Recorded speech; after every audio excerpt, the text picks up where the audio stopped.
What is up, guys? I'm KBHD here, and my God, take a look at that feature.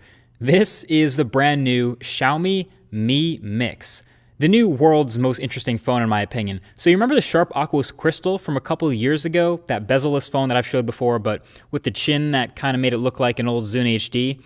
This Mi Mix is a 2016 reincarnation of that concept, and it's beautiful. I love seeing companies go all in on like crazy unique gambles like this. People like to keep saying smartphones are boring.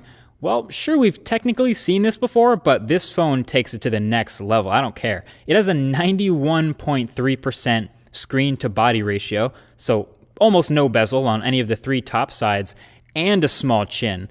The huge display flows right up to the edges of the phone, so it just kind of looks and feels like you're holding just the display in your hands. It looks like the future.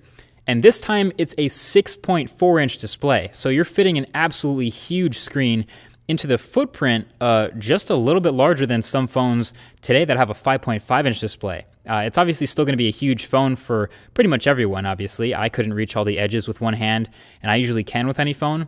But of course, Xiaomi thought of this, and they included in the software a unique little feature to bring the navigation buttons further up, reachable on the display. So you can reach them at any time.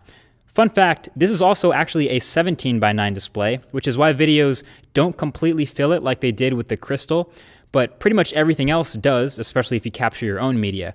And the corners are curved. I don't know how much resolution from the official number you're going to be losing from this, but that curve, that is pretty. All four corners of the display are curved. And like I said, the chin isn't even that big this time. This feels much more 2016. You still have all your display drivers and your hardware and the front-facing camera and everything down there, but it's now all in a chin that's still smaller than the one in the Pixel, which isn't even bezel-less, obviously. It really makes other phones' bezels and edges look big. So the advantage, again, to having this display go right up to the edges, one, the camera, the viewfinder, looks amazing. It kind of looks fake at first, actually, but yeah, taking photos and videos with this camera is sick, really immersive. Watching videos is also dope. When it's a native video, since it's a 17:9 display, you also leave the nav buttons up and don't lose any screen. But if it's YouTube or something, some third-party app, it hides the nav buttons, and then you get these little black bars. Still looks pretty great, though. And yeah, just generally everything involving content, you're going to have this much more immersive experience. The display looks great. You got to get like a sick high-res wallpaper, obviously, get all your apps and games.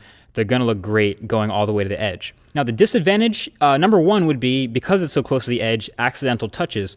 But the edge rejection in the software already seems pretty good, so that's a good sign. So the biggest con now is probably durability, because you know, obviously, if you drop this thing without a case, it doesn't stand a chance with almost no protection.